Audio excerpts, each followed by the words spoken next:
Assalamualaikum warahmatullahi wabarakatuh. Perkenalkan, kami untuk mempresentasikan mengenai data mining untuk memenuhi tugas mata kuliah data mining dengan anggota kelompok yaitu saya sendiri, Nita Wahyurini dengan NPM 1905040011 dan ada teman-teman saya yaitu Catur Rahmawati dengan NPM 1905040030 dan Dimas Aditya dengan NPM 1505040019.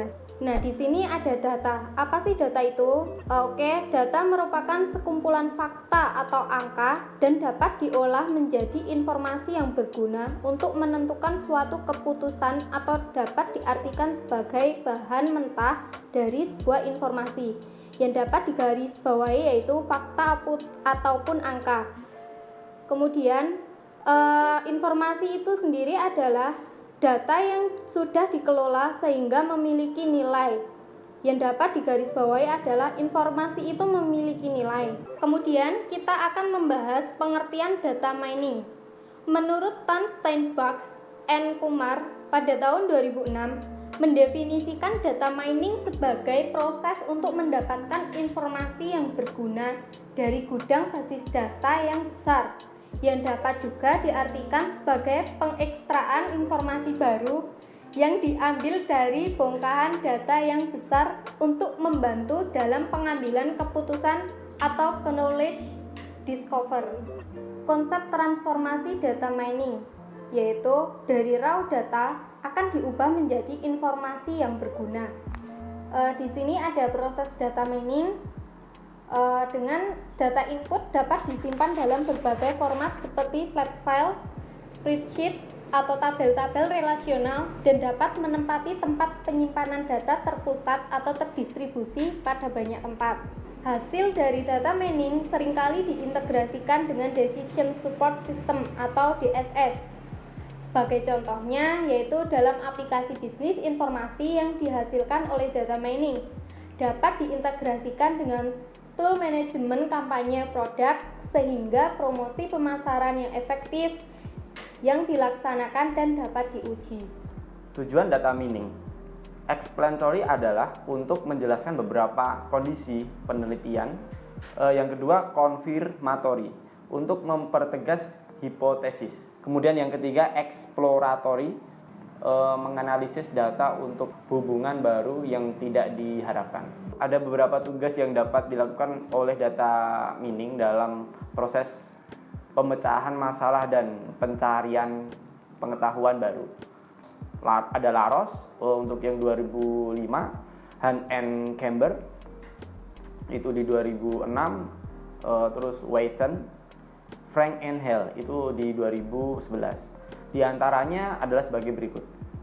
Untuk yang pertama ada clustering, digunakan untuk mengelompokkan atau mengidentifikasi data yang memiliki karakteristik tertentu.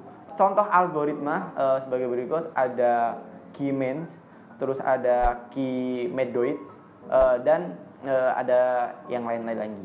Untuk yang kedua klasifikasi itu digunakan untuk menemukan model atau fungsi yang menjelaskan atau membedakan konsep ATY kelas data dengan tujuan untuk dapat memperkirakan kelas atau suatu objek yang labelnya tidak diketahui. Untuk contohnya ada algoritma itu ada di C4.5 K-nearest, Nightboard, dan lain-lain.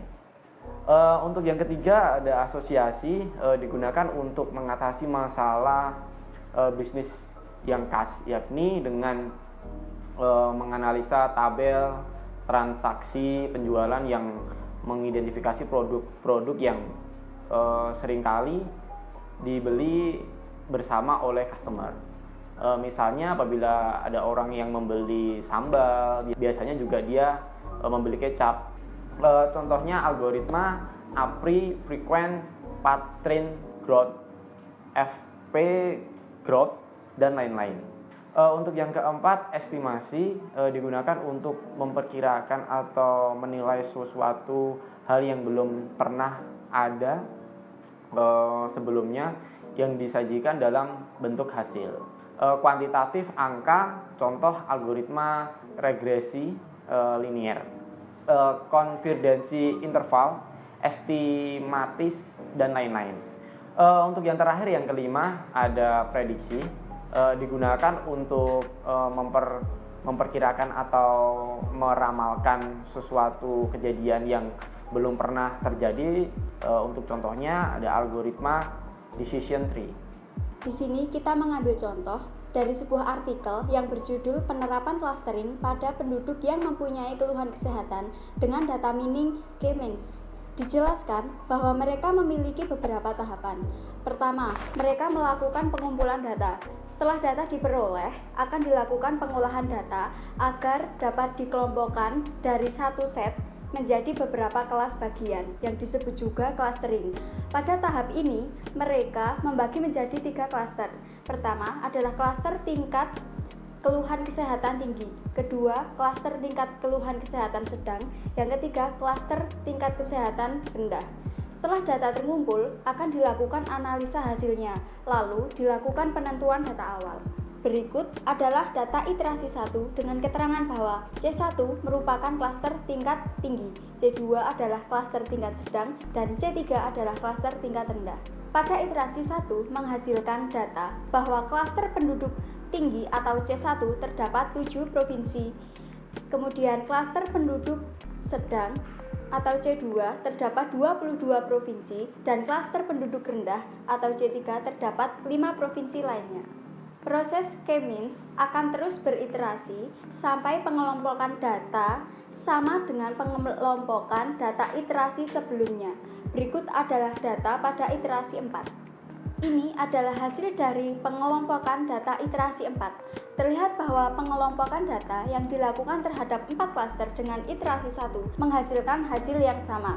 Dari 34 data provinsi, dapat diketahui bahwa 7 provinsi berada pada klaster tinggi, 18 provinsi pada klaster sedang, dan 9 provinsi lainnya adalah klaster rendah.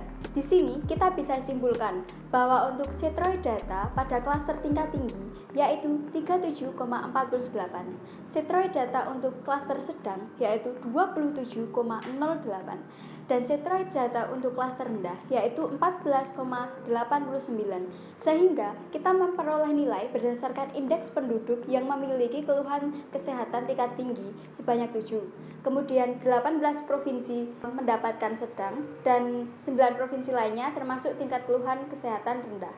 Demikian presentasi dari kami, kurang dan lebihnya kami mohon maaf.